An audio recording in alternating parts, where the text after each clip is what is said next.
What's going on, guys? My name is Tommy. Welcome back to the channel, and welcome back to more of Black Dragon Gaming's coverage of Pathfinder 2nd Edition. Today, we'll be talking about two things that are super important to Pathfinder, super important, really, to all of the tabletop role-playing games forever, the leveling up process, and the process of dying. We'll talk about the process of building our characters up from level 1 to level 20, and the process of keeping them alive when someone impales them through the chest with a spear. Should be fun. Hey, don't forget, guys, if you haven't seen it, our 424 subscribers giveaway is running now. Once we reach 424 subscribers, we'll be giving away a hardcover copy of the Pathfinder 2nd Edition playtest and the Doomsday Dawn adventure. However, if we can get this channel's patronage up to around $150 a month, I can afford to take a day off from work, and as such, I can afford to change that giveaway to taking you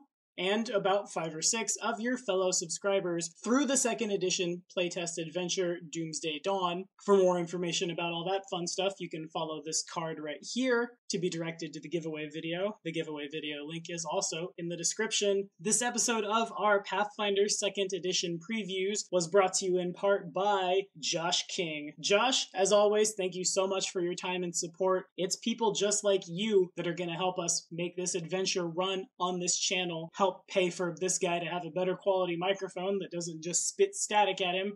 The good news on that front is hopefully this will be the last video recorded on my webcam's microphone, as my new Blue Yeti should be arriving in the mail tomorrow night. Fingers crossed on that one. But enough talking business, let's dive in. So really quickly, before we talk about all the number crunch and stuff, some pictures have surfaced from the trade show that Paizo went to talk about the Pathfinder 2nd edition role-playing game with all the big fancy people in the industry. Let's look at them real quick, shall we? They're super sweet. Here we see a sketch of Harsk, the iconic ranger, dual-wielding axes, which makes me very curious to see how dual-wielding, how two-weapon fighting will function in Pathfinder 2nd edition, as that is my favorite playstyle. Still looking rough and tumble as ever, and I can't wait to see the other iconics both as sketches like this and in full color in the playtest and in the actual core rulebook.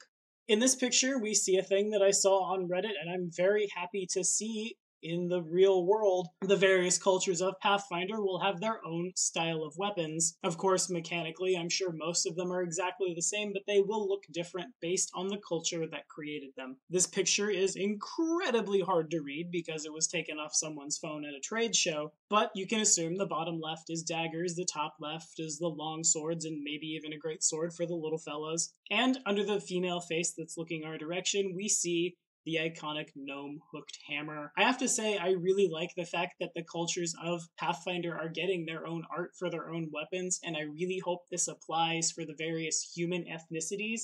Your Chelish, your Elfin, your Kellish, oh my, and it's not just the elves, the gnomes, etc., etc.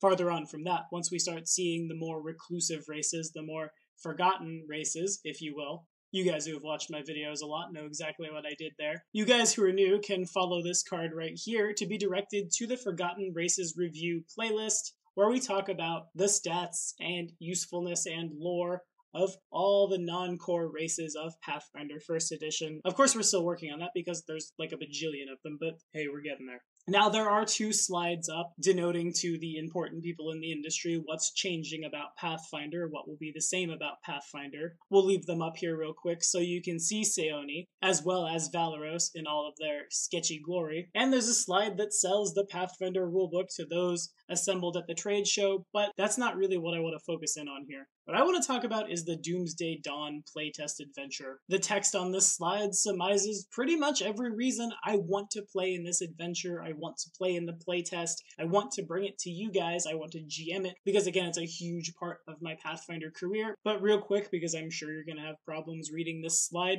let me break it down for you. Mysterious ancient artifacts from the early days of desert-choked Assyrion count down the years until a rare planetary conjunction that will align Pathfinder's world of Galarion with the hostile planet Octurne, allowing the ravenous hordes of the Dominion of the Black to surge forth and harvest the brains of the Inner Sea, remaking the world in their terrible alien image. Doomsday Dawn takes players on a decade-long journey throughout Galarion as they attempt to understand and defeat the otherworldly menace and avoid utter catastrophe in this 96-page softcover collection of 7 multi-encountered scenarios designed to introduce the Pathfinder playtest rules in a guided, shared playtest experience, coinciding with regular surveys and feedback from players just like you. Yeah, that's cool, they want feedback. The point is the Dominion of the Black is coming. It is confirmed. I was correct, and I'm still super stoked.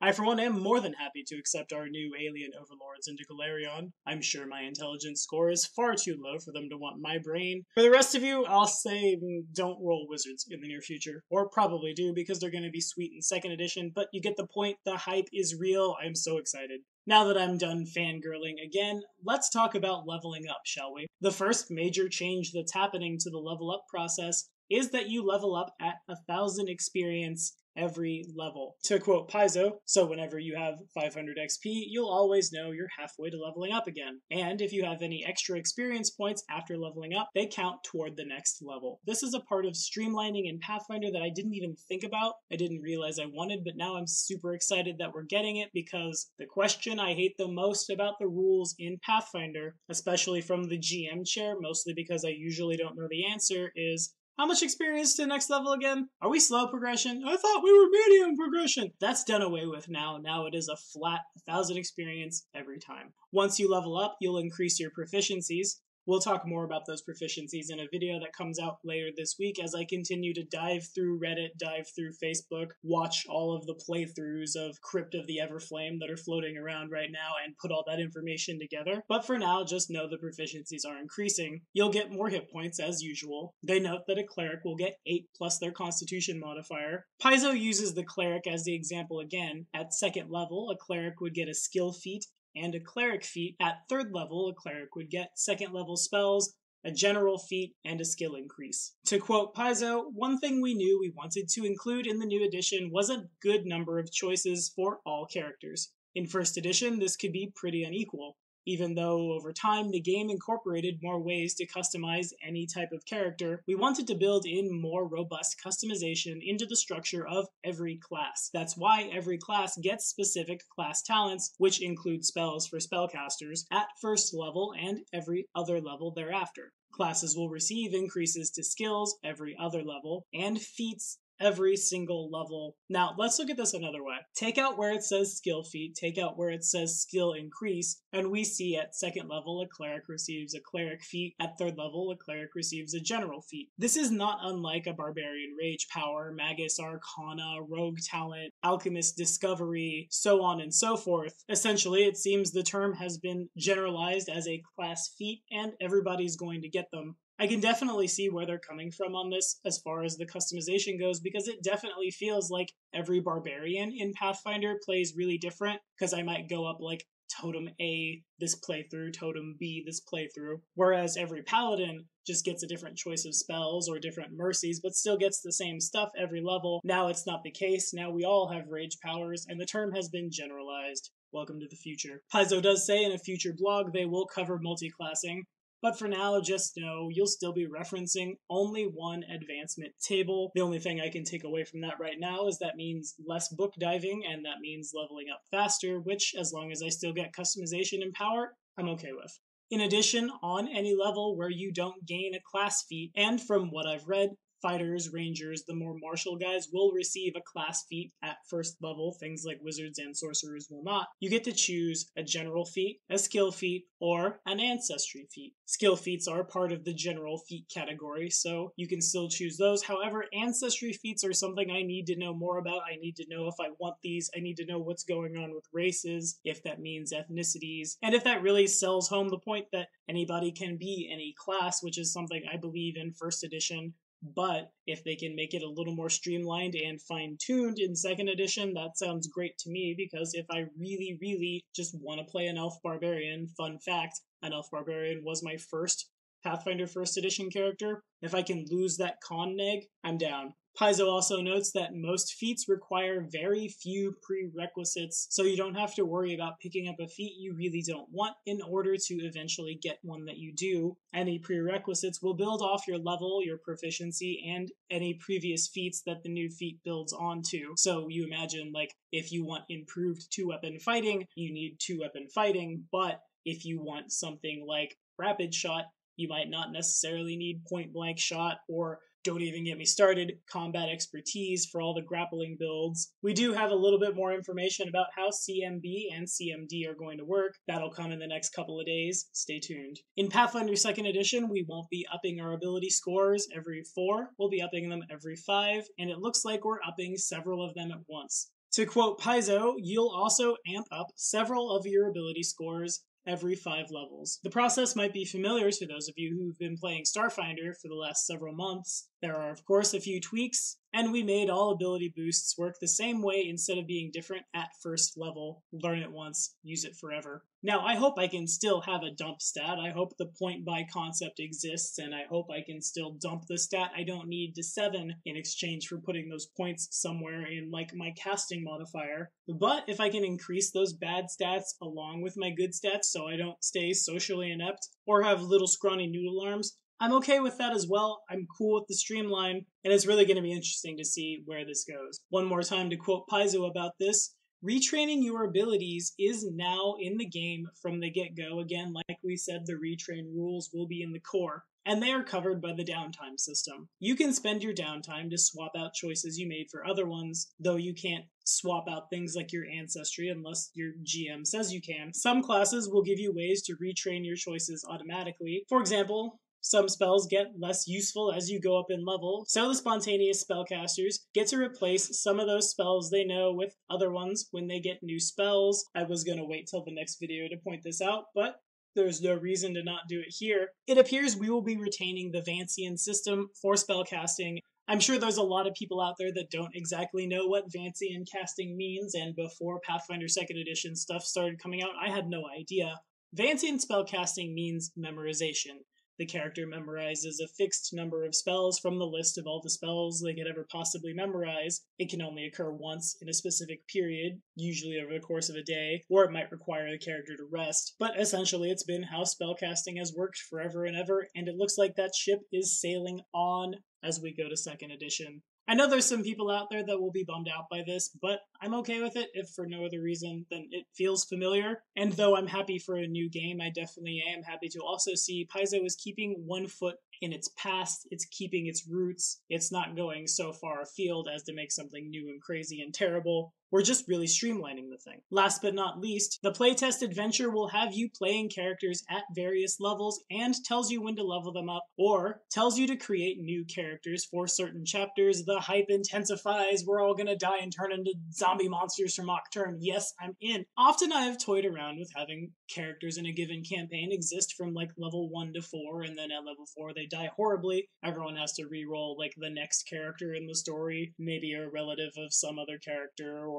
somebody on the same side in a war or something like that. It looks like that will be official in Doomsday Dawn, which means you won't have your 10 years worth of like Rise of the Rune Lords level downtime to craft all the things, but we're probably going to see a lot of places all over Galarion and probably on Nocturne as well, not just like pyramids in Osirion forever and ever. I cannot wait. Now, the next thing I have for you guys today is the rules for Death and Dying. These surfaced during a live stream and they were posted to Reddit. I'm grabbing them from the Pathfinder Facebook page. They're super important, and a lot is changing here as well. First and foremost, there are no negative hit points. If you take damage equal to or greater than your HP, you go to 0 and gain the Dying 1 condition. If a critical hit would knock you down to 0, you gain Dying 2 instead of Dying 1. Each round, you make a save to stabilize. If you fail, your Dying condition increases by 1 level. The save DC for that save to stabilize is based off the enemy. A boss might have a higher death DC than a minion, so you're more likely to be killed by the bosses. I imagine that would be like 10 plus CR or 10 plus the boss's proficiency. Something along those lines. Not quite sure yet, but I'm sure we'll know super soon. If you critically fail your stabilization check in Pathfinder 2nd Edition, instead of gaining 1 level of the dying condition, you gain 2. So if you're at dying 1 and roll a natural 1 to stabilize, you go to dying 3. If you reach dying 4, well, then you drift up a river of souls, go talk to Pharasma, get put in the sorting hat, get sorted to wherever it is you're going to go in the multiverse.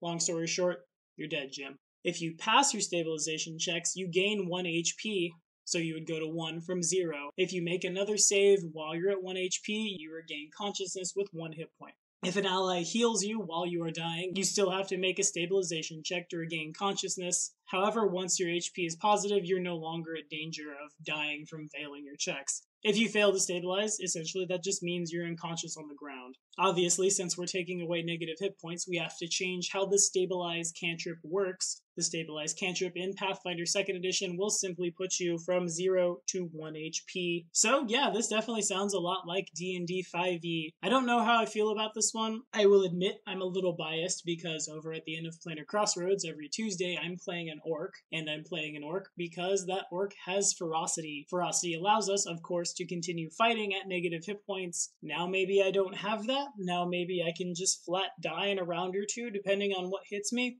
That's kind of really scary, and I think I get why casting heal for 3 actions is a burst instead of having to have the cleric run all over the place to grab everybody and pick them up, because this is really rough if you get hit by something really strong, especially when you consider that crit rules have changed. So a big scary guy not only can crit you more easily, a big scary guy can just outright kill you more easily. This definitely changes the combat meta moving forward, at least for me, because again, ferocity is one of my favorite universal monster rules. It definitely makes things a lot easier though, I will say, because there have been plenty of times when I'll go to negative hit points and then drop everything. I have to figure out my math, and I'm at this, and I needed to get to negative that before I'm dead, and oh, yeah, I'm dead. Okay, got it. This is just a simple almost 1, 2, 3 strikes you're out. Really quick, I guess we just glossed over something that's really important. When you cast Heal, which seems to be no longer Cure Light Wounds, it is called Heal, not the big crazy one, but this is our level 1 spell. For 1 action, it is a touch. For 2 actions, it is a ranged touch out to 30 feet. For 3 actions, it's a burst, a la Channel Energy. And also, when we spend 3 actions and do this burst, not only does it heal the living, but it harms the undead without having to choose between the two, which feels a whole lot better, especially because probably at some point, spoiler alert for Doomsday Dawn, I guess, you're going to be fighting some creepy alien mummies, and we're going to want to be able to do that. Did I mention I'm really hyped for Doomsday Dawn? Yeah, I don't think I've got that through enough. The hype is real. There will be another video come out later this week, again, hopefully, with a stronger microphone, because it should be here tomorrow. But really quickly, I'd like to point out that though shields are still considerably more powerful than they used to be, the act of deflecting a blow and using your shield's hardness as DR does consume your reaction. This makes it considerably less good to walk around with a shield up. Shields are still super powerful, but I'm hoping that something like the fighter might be able to get multiple reactions in a given round. Really, that will probably be the first class I play in 2nd edition because I like combat reflexes too much to let it go. But what do you guys think? Are you guys still super hyped out there for 2nd edition? Let me know about it, or let me know how much you are dreading this coming out, if that's you, in the comments below. As we remember that old adage, you either die a casual or live long enough to see yourself become a grognard. Be sure to like and subscribe for more videos. We'll see you next time.